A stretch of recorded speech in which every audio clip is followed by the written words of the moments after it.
Glad you guys are here tonight. We're looking at the life of the kings of, and it's interesting, we're in 2 Kings chapter 12, and hopefully you get to 12 and 13 today. I think they tie together very, very well. And it's what's amazing as you go through these passages is there's so much application to our own lives. Matter of fact, it's in 1 Corinthians. Let me turn there real quick. Incredible passage. 1 Corinthians chapter 10 is where it's at. He says in verse 6, Paul writing to the church of Corinth, he says this, "Now these things became our examples to the intent that we should not lust after evil things as they also lusted. And do not become idolaters as were some of them, as is written, the people sat down to eat and drank and they rose up to play.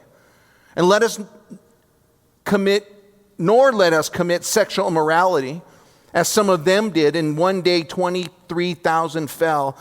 Nor let us tempt Christ, as some of them also tempted and were destroyed by serpents. Nor complain, as some of them also complained and were destroyed by the destroyer." And watch what it says in verse 11. "All these things happened to them as examples, as they were written for our admonition, upon whom the ends of the ages have come." That passage always blows my mind, because what he's saying is, look, you can learn the lessons from those who've gone before us. And if you learn those lessons, then you can avoid the mistakes that they made and the consequences for their actions, upon our own lives. And so the Old Testament, I just love the Old Testament, because there's so much life example. There's so many lessons that we learn, and you sit back and go, man, that applies exactly to what I'm going through, because nothing's new under the sun, right? Nothing, the same temptations they had then are the same temptations we have now, just a little different setting, probably even a little more accessible, right? But it's still the same battles that they had is the same battles that we have. And so as we're going through the Kings, one of the things that you'll notice as we're going through the First and Second Kings, it kind of goes between the northern kingdom and the southern kingdom, what they call Israel and Jerusalem or Judah, right? And so we kind of go back and forth between the two kings. Now, Israel, for the most part, had nothing but wicked kings. Jeroboam had set a very bad precedence at the beginning of this split between the two kingdoms. Jerusalem, every once in a while, Judah would every once in a while have a spark of someone that loved God and really desired to follow him. And so we kind of see that kind of going through these passages. Well, one of the things that blows my mind as you're going through these passages is that you get an opportunity to kind of look at these men's life. And for the most part, in one sentence, they kind of tell you their whole life story. In one sentence, they did right in the eyes of the Lord, or they did evil in the eyes of the Lord. And so that, right there, you kind of go, okay, I know what we're in for now. Right? As soon as they introduce this new king, you kind of get the trajectory of their life. And to think that one day, guys, this is kind of what really kind of gets my attention. It's like one day there's going to be something written about your life. and what's that one sentence going to be? He did evil in the sight of the Lord, or he did right in the eyes of the Lord. And all of us one day will give an account. All of us are going to stand before God and give an account for the path that we chose, the direction that we went in. And so as we're looking at this passage, I'm going to ask you to jump in with me, chapter 12. We'll back up a little bit. I think we covered to verse 3, but this kind of get the beginning of chapter 12. It says, "In the 7th year of Jehu, Jehoash became king, and he reigned for 40 years in Jerusalem. His mother's name was Zibiah of Beersheba. Jehoash," here it is, "did what was right in the sight of the Lord all the days in which Jehoiada the priest instructed him." Now,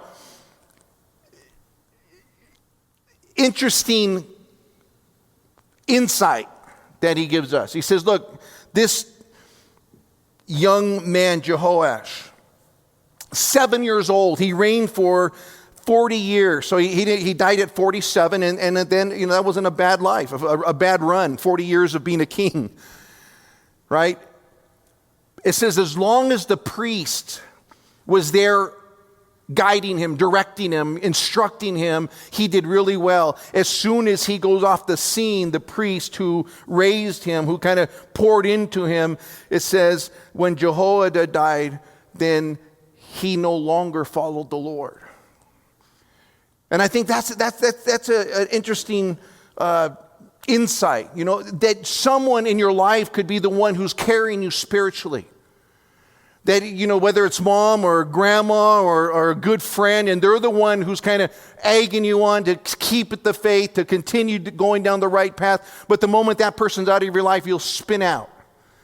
How many times we find that in our kids? Right, the moment they get out of the house, they go to church every week, everything's good, and then the moment that they leave home and they just spin out because they've been putting their confidence in their mom and dad rather than their own faith. And all of us have to have our own walk with God. You can't depend on anybody else for your walk with God. This is a personal relationship that you're to have with Him. And this young man doesn't last the whole race.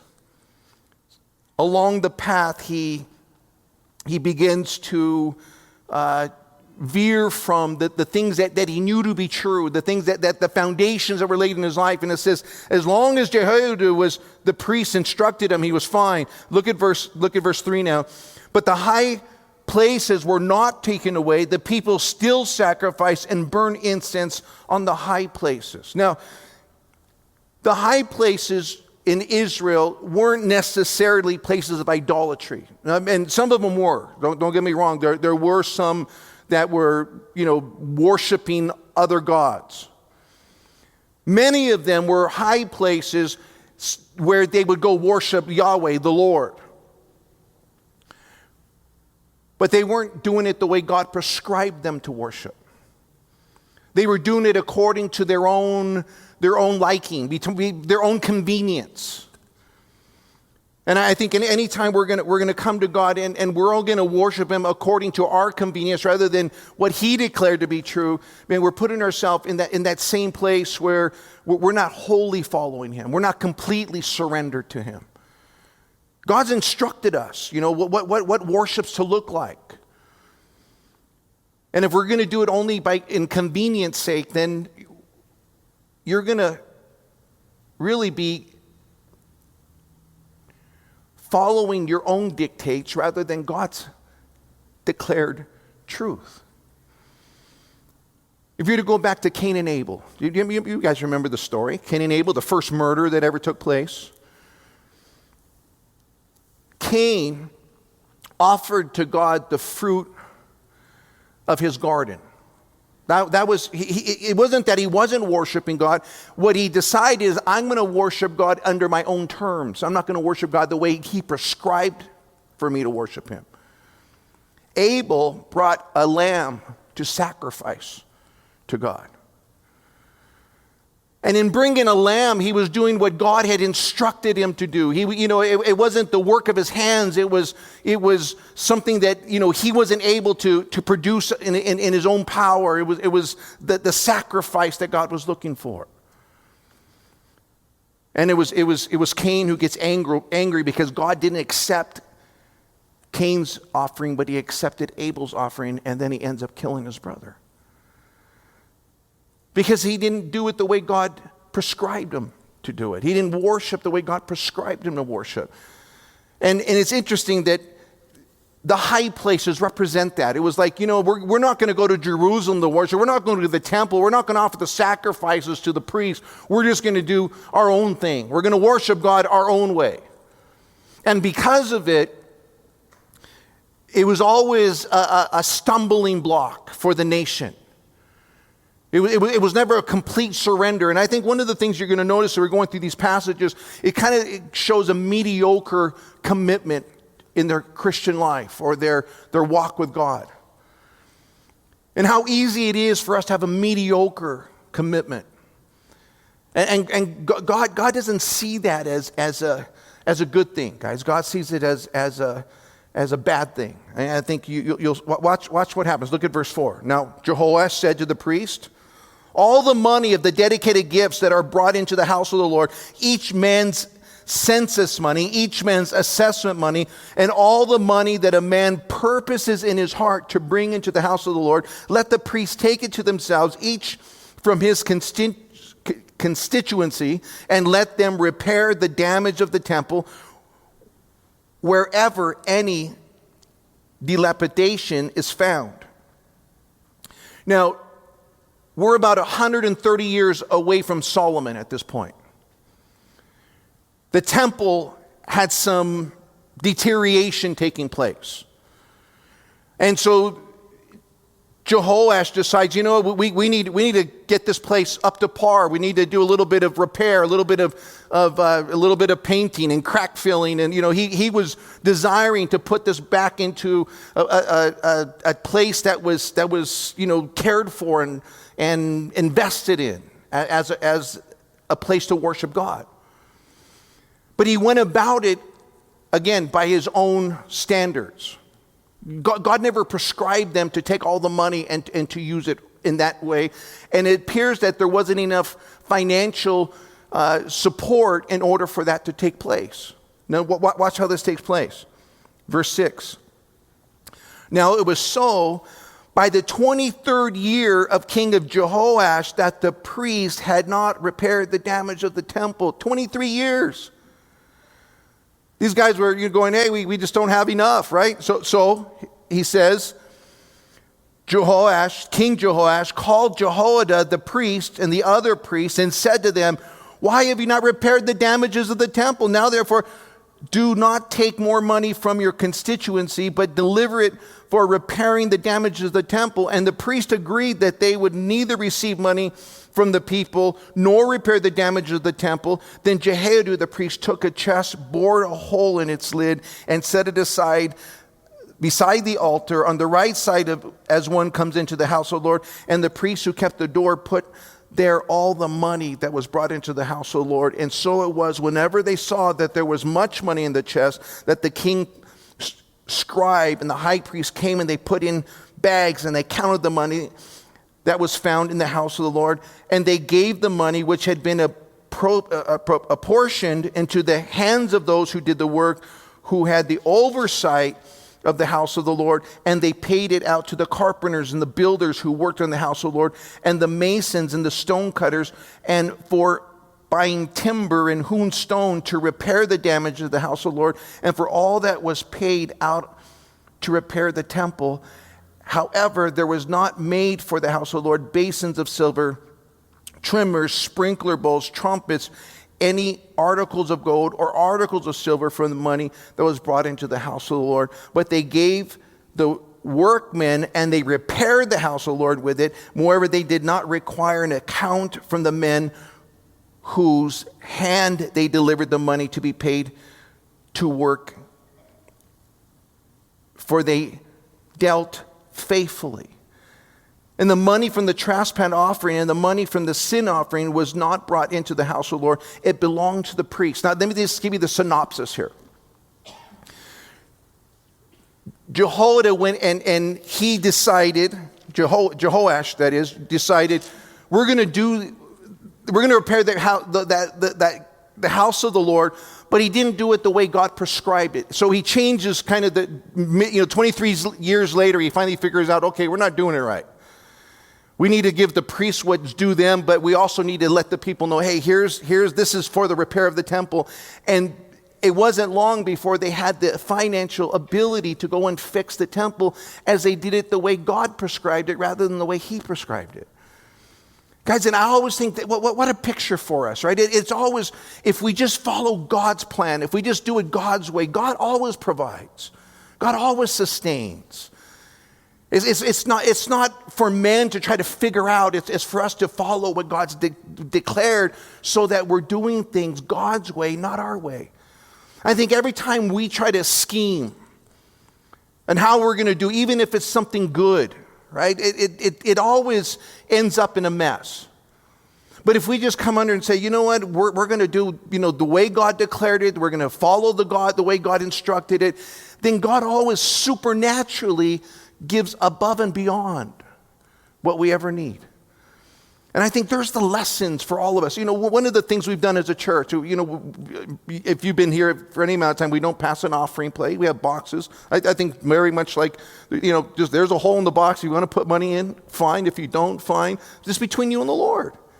This is a dependence that God is always going to provide, and our philosophy has always been, where God guides, God provides.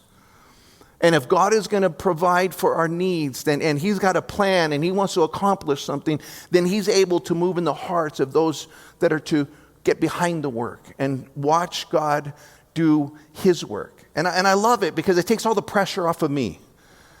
I don't have to scheme and plan and manipulate and say, man, if you just gave more, I don't have to do any of that. Just like, if the Lord moves you, do it. If He doesn't, then He'll use somebody else and you lose the reward. You miss out on what God wants to do, right? Because this is God's work. This is God's business. And I think God's trying to teach them the lessons. And I think that applies as a church, but I think it also applies for our homes and our families.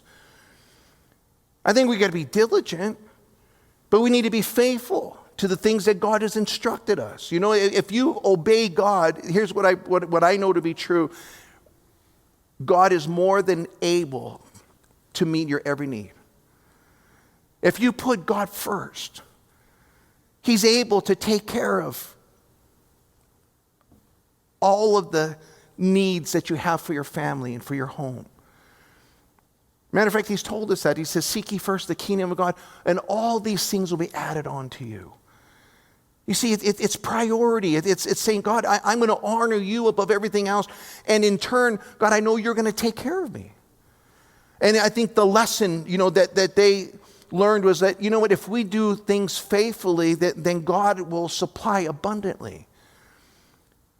And I love that they were able to give them the money to these men. They said, you know what, we didn't have to give an account because these were faithful men. They cared about, God's business, God's work. They wanted God's, kingdom to be furthered. They wanted the worship of God to be something that was, honorable. And so it says they dealt faithfully. These were men who had a great heart. And then notice what it said in verse 16. The money from the trespass offerings, the money from the sin offerings was brought into the house of the Lord. It belonged to the priest because God had allowed the priest to, have their supplies, be able to feed their kids and their family through that particular offering. And that's the way God designed it. And so God, intervenes in this whole thing. Now, you look at this whole thing, and I think the whole lesson there is, man, are we willing to do things the way God prescribes things to be done, right? I think that was the whole lesson that God was trying to teach this young man at this point. Now, verse 17. Hazael, king of Israel, went up and he fought against Gath, and he took it. And Hazael set his face to go up to Jerusalem. Now, remember, you got a king that was a king at 7 years old, at 23 years later, so he's at least in his 30s at this point. And he's having his first battle. The king of Syria is threatening him. He's setting his face against Jerusalem. That would be the southern kingdom or the tribe of Judah. And it says in verse 18, and Jehoash, king of Judah, took all the sacred things from his father, Jehoshaphat, Jehoram, and Ahaziah, king of Judah, they had dedicated, and his own sacred things, and all the gold found in the treasuries of the house of the Lord and in the king's house. And he sent them to Hazael, king of Syria, and he went away from Jerusalem. Now he had his first battle, his first trial. And rather than going to war, he took all the gold from 4 generations.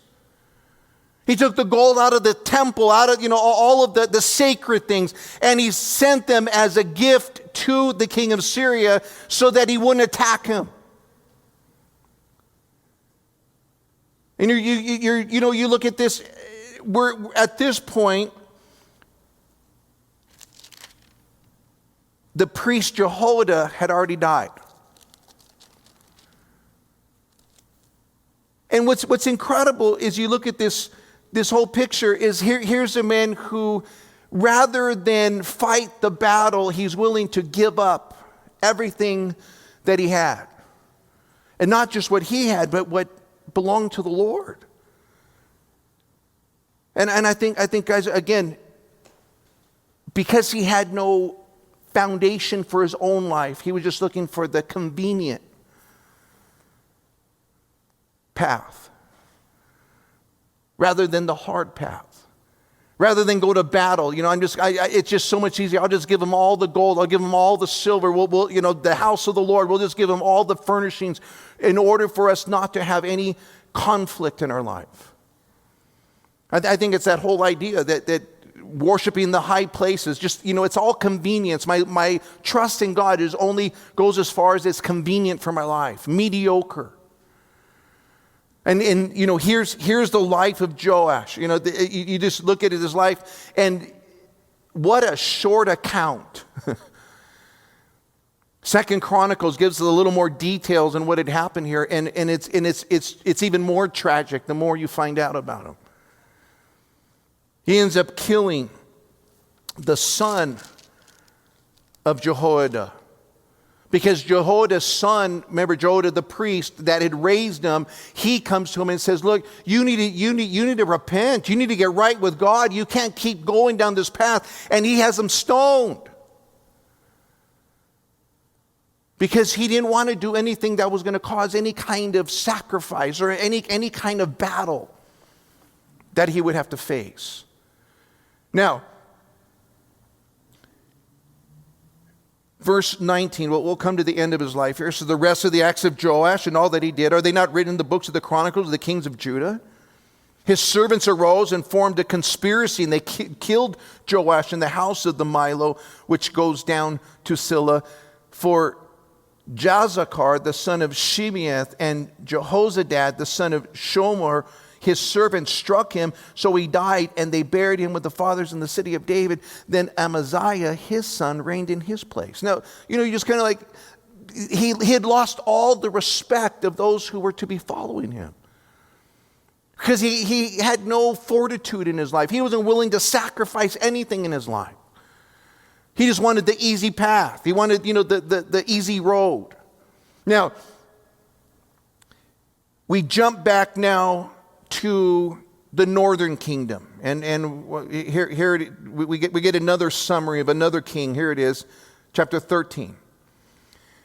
The 23rd year of Joash, the son of Ahaziah, king of Judah, Jehoaz, the son of Jehu, became king over Israel in Samaria, and he reigned for 17 years. And here's his summary. Look at verse 2.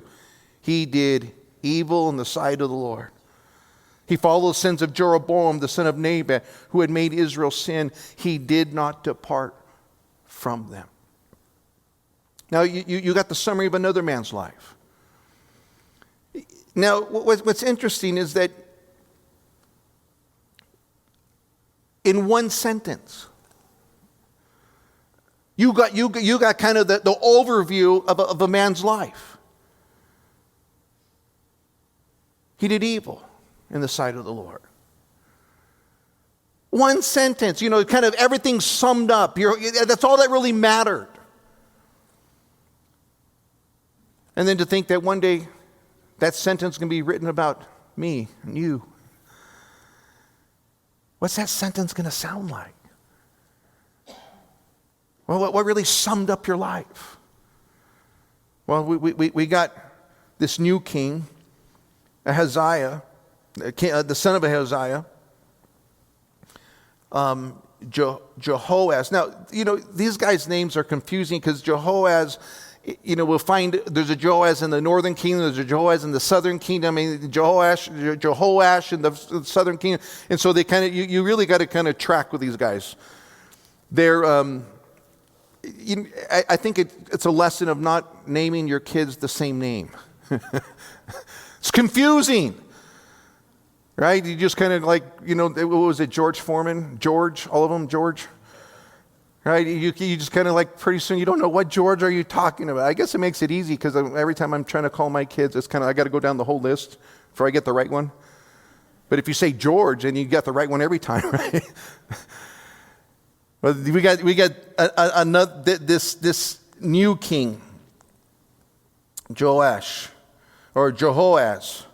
Now, verse 3. And the anger of the Lord was aroused against Israel. He delivered them into the hand of Hazael, king of Syria, and to the hand of Ben-Hadad, the son of Hazael, all their days. Now, remember, the king of Syria is the one who had come up against Joash.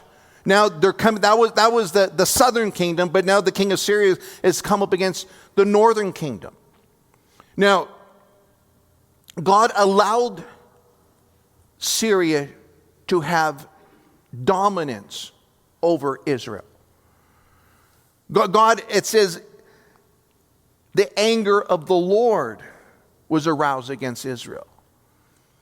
So it was God saying, you know what, you want to continue in your immorality, you want to continue in your idolatry. You mean, you know what, I'm just going to allow the enemy to come and become an instrument to correct you. And it tells us in verse 4, Jehoaz pleaded with the Lord, and the Lord listened to him. For he saw the oppression of Israel because the king of Syria oppressed them. Now, guys, that passage is incredible. Here you have a man that had been walking away from God. He did evil in the eyes of the Lord. This guy was, involved in all kinds of idolatry, and the oppression had come upon his people, and he's crying out to the Lord. He pleaded with the Lord. He prayed. He begged.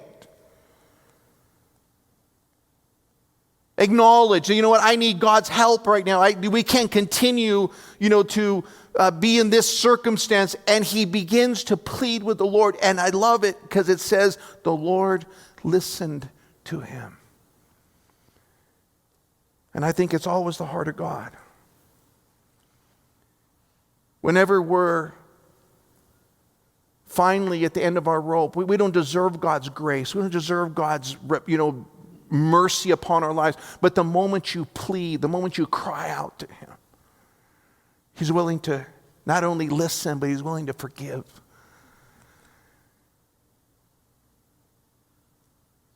And he's not looking for some kind of,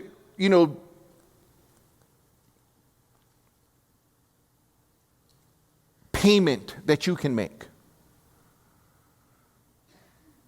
You don't have to go and, you got to do this penance first, or you have to, walk 10 miles in order for God to forgive you barefooted with a cross. God isn't looking for any of that. All he's looking for is a heart that's been humbled, a heart that's willing to say, God, I've been wrong and you're right. I want to change my course. I want to put you first now. And the moment we cry out to the Lord, the Lord hears us. The moment that we acknowledge that we need God's help, God's there to help. And you have this wicked king, Jehoaz, pleading with the Lord. The Lord listened because he saw the oppression of what was going on in Israel. Notice, look at verse 5. And the Lord gave Israel a deliverer so that they escaped from under the hand of the Syrians, and the children of Israel dwelt in their tents as before. Now, we don't know who that deliverer was. Was it Elisha? Elijah's still alive. We're going to come to Elisha one more time before he dies in the end of the chapter. Maybe could have been Elisha who went and intervened in the situation and It could have been one of the other prophets. It could have been, God bringing some plagues upon Syria so that they left. But something delivered them, or someone delivered them. A deliverer comes. And they were able to live like they had lived before, in their tents, safety. Some kind of normality. God relented from what he had allowed to happen prior. And then look at verse 6. It's a tragic verse. Nevertheless, they did not depart from the sins of the house of Jeroboam, who had made Israel sin, but they walked in them, and the wooden image also remained in Samaria. God rescued them, but they never repented. They never stopped doing that. That whole, the asteroids is the picture here of these wooden images. The sins of Jeroboam, the two calves that they had made to go and worship, and they were, again, a place of convenience, a place of we don't have to travel to Jerusalem to go worship. So what we'll do is we'll just set up a little calf right here, and we'll just worship the calf. The wooden groves that it was immorality. It was pornographic. It was just pure sexual immorality that was taking place as they worshipped in the wooden groves. And it says none of them turned from doing what they were doing before. They just had God's deliverance, but they had no repentance in it. And what's incredible is that God was willing to show mercy even in the middle of their rebellion, man. And that just blows my mind. How gracious God is, how merciful God is. Now the consequences aren't going to go away. Well, watch this. Verse 7, for he left of the army of Jehoaz only 50 horsemen, 10 chariots, and 10,000 foot soldiers, for the king of Syria had destroyed them and made them like the dust at threshing. And the rest of the acts of Jehoaz, all that he did, and his might, are they not written in the book of the Chronicles of the kings of Israel? So Jehoaz rested with his fathers, and they buried him in Samaria, and Joash his son reigned in his place. Now there's another Joash. Now, again, such a short synopsis of this man's life. Just like you look at his failures. He wasn't really willing to live a life of surrender. He wasn't really willing to live a life of following after the Lord. In time of trouble, God help. And I tell you, for many years, that was my Christian life. I'd get in trouble and I'm like, God help, and then I'd go right back to my old sins. I remember one time I thought I had OD'd. I was doing drugs, and my heart was pounding out of my chest, and I thought, man, I'm going to die right now. I'm going to die in the state that I'm in. I remember crying out, Lord, if you'll just save me this time, I'll stop. And I had just a presence come over me. It was like I was sober. There was all of the effects of the drug had went away, and for about 2 days I didn't do any drugs. I remember thinking, man, this time I'm going to do it. And then sure enough, here comes a friend over, and, we start drinking again and partying again. And pretty soon I was right back. And about 3 months later, man, I had another experience, very similar. And I remember saying, God, this time, really, I promise. If you just save me this time, I know that if I die like this, I'm going to hell. I don't want to go to hell, God, please. And I remember crying out to the Lord. And God heard me again. And you realize, God is waiting. He's waiting for us to just finally cry out to him, to plead with him. I wish I can say that was the last time. It wasn't. It was a couple more. Before finally, you get to this place where you're like, man, I'm tired of fighting against God. And it's amazing because you look at these men's life and you just kind of like, man, they had every opportunity to be great men of God. They had every opportunity to be used by the Lord. But because they weren't willing to make any sacrifice, because they weren't willing to make any change in their life, they just would get God's help and then they'd return right back to their old life. And here God, again, telling them, warning them. Look at verse 10. In the 37th year of Joash, king of Judah, Jehoash, now really it's the same name, Joash, but I think the writers just gave us a little bit of a break, put Jehoash instead of Joash, but the son of Jehoahaz became king of Israel and Samaria, and he reigned for 16 years. He did evil in the sight of the Lord. He did not depart from all the sins of Jeroboam, the son of Nebat, who made Israel sin, but he walked in them. And the rest of the acts of Joash, all that he fought against Amaziah, the king of Judah, are they not written in the book of the Chronicles of the kings of Israel? So Joash rested with his fathers, and Jeroboam sat on his throne, and Joash was buried in Samaria with the kings of Israel. Again, here, just, it seems like the synopsis is getting shorter and shorter.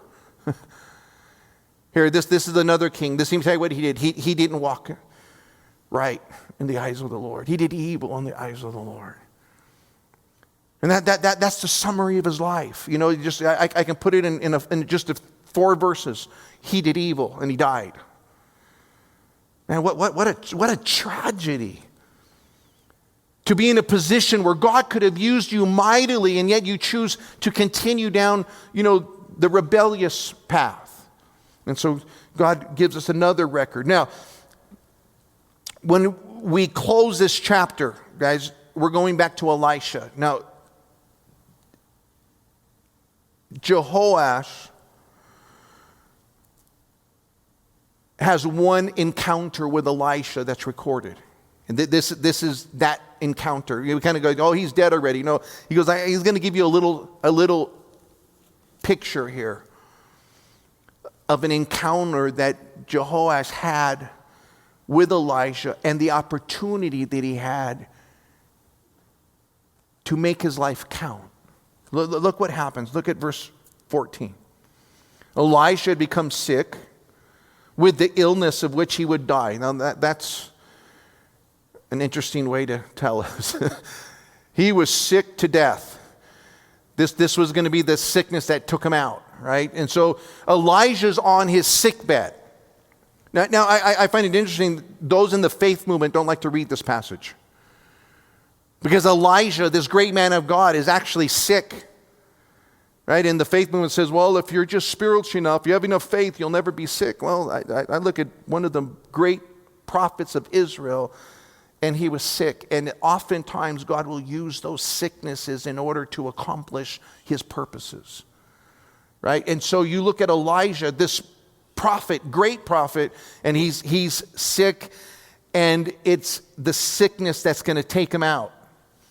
Joash, the king of Israel, came down to him and he wept over his face and he said, oh, my father, the chariots of Israel and their horsemen. Now that was the same phrase that Elijah used when he was taken up into the chariots, and Elisha heard it. And he was there and he saw it. And he's reminding them, of God's power, and it's the king. Now that tells me the king had some recollection of spiritual things. And he's coming to Elisha. And Elisha said to him, take a bow and some arrows. And he took himself a bow and some arrows. And he said to the king of Israel, put your hand on the bow. So he put his hand on it, and Elisha put his hand on the king's hand. So, he has the bow in his hand, and Elijah comes up and he puts his hand. Now, Elijah is now, very advanced in age. Some think he's close to 100 years old at this point. His wrinkly hands, just there. And here's the king's hand. He puts his hands upon the king's hand. And he tells him, open the east window. And he opened it. And Elijah said, shoot.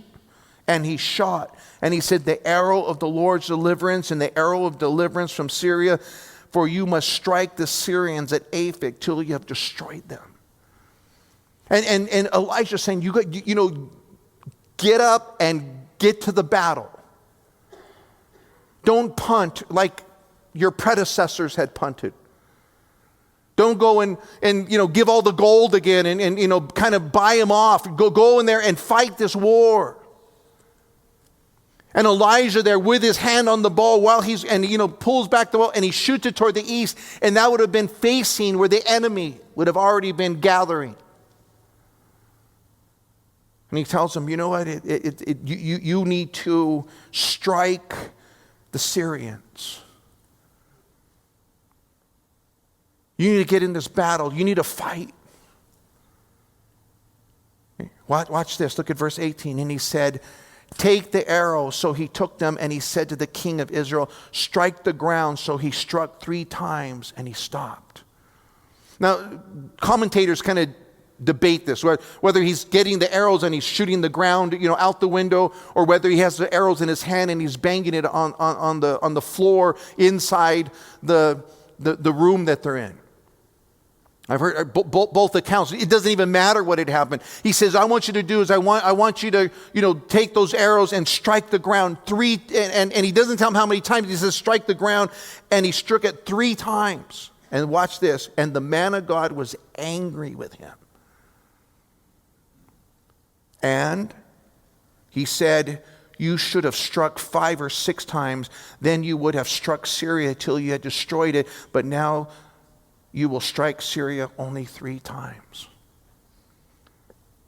Like, what's that all about? You see, he had a whole quiver of arrows. He decides, I'm only going to shoot 3 of them, or I'm only going to pound on the ground 3 times with them, whatever that picture is.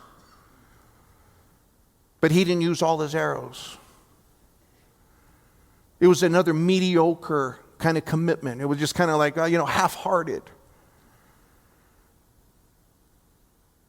And I think the whole lesson that God had been trying to convey to the king of Judah and to the king of Israel was, when are you going to be, totally sold out for me? When are you going to be willing to make some kind of, have some kind of passion in the things that I call you to do? I wonder if, he hits it by the 3rd time and he goes, this is dumb. What am I doing this for? And, just kind of got his eyes off of what was instructed to him. Let me tell you something, guys. If you do what God has instructed you to do and you do it with all of your heart, this is what I know, man, God will bless it and God will honor it. If you do it half-heartedly, if you just kind of, I'll try it, but just see if it works, or if it does, God is looking for you to give him everything. Knowing that if you do what he's asked you to do, he's gonna bless it, whatever that is. Your home, your kids, your ministry, whatever God's calling you, whatever God's stirring you. You say, God, I'm all in. I'm going for it, man. I want to do whatever it is you've called me to do. And I want to do it with fervor. I want to do it with passion. I want to do it with excitement. I want to see you work. And when God finds that man, that woman that has that kind of desire, then God can do incredible things through that life. But if it's just going to be a half-hearted kind of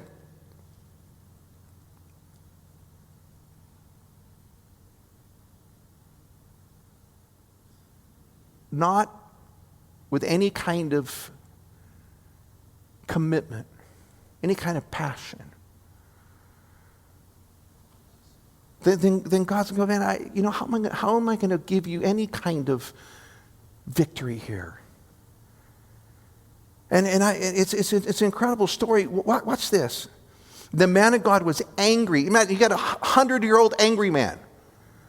Right? He's furious. What are you doing? You should have struck 5 or 6 times. Then you would have struck Syria till you had destroyed it. But now you're only going to strike 3 times. And Elijah died. And he was buried. And they buried him. Now you gotta love how Elisha dies. He's sick already. He's giving his last sermon. He's on the pulpit. If you would have just struck him 5 or 6 times, and then he kills over. What a way to go. Right? He didn't have a retirement plan. He didn't have any. He didn't have like a 401k that he can. He was just like, man, I'm going to go all the way 100 years old. He's still giving his sermon, and then he just kills over. Now, I'm not talking about tonight, and I'm not. But that would be a great way to die, wouldn't it? Speaking truth, giving God's counsel, giving God's wisdom. The last breath that you take is, you're instructing, correcting, exhorting. And it's interesting, it says, and then he died. The raiding bands from Moab invaded the land in the spring of the year. So it was that they were burying a man that suddenly they spied a band of raiders and they put the man in the tomb of Elijah. And when the man was let down and touched the bones of Elijah, he revived and he stood on his feet. Now, it's one of the only times you find in Scripture, an account like this. Elijah's bones are there. They kind of lower a man in there that had died, and he touched, Elijah in the tomb that they had put him in, and the man comes back to life again. Now, I don't even know what to do with that. Be quite honest with you, there's a lot of the faith teachers that we got to go find the bones of Elijah so we can bring people back to life. This was just a one and done deal. I don't see it anywhere in Scripture. I don't see it in the New Testament. You don't find it practiced in any other case in the Bible at all. But there was some kind of evidence that Elijah was a man who had the Spirit of God upon him. And it was one, they wanted that generation to know. Think about this, guys. Within 100 years at this point, Babylon is going to come and take them into captivity. And it was God once again sending the prophets, trying to warn them, trying to prepare them. Man, because it's not going to be long before you guys are taken into captivity. And you have to wonder, guys, if you and I aren't in that same boat, that the Lord's going to come back any moment, at any minute. And he's giving us all the signs. He's giving us all of the preparations. He's giving us all the warnings all around us. I just saw an email from Franklin Graham that he's asking the church to pray right now, because what's happening, they're calling it the Equality Act. And the Equality Act, what they're saying is that it doesn't matter who you are, what a church, that you're going to have to hire people of any gender. And you cannot discriminate. You can't have people that have the same belief system you are working inside of a school or inside of a Christian school or inside of a Christian church. And that is going to come with fines and all kinds of, our culture is changing rapidly right now. We're being set up.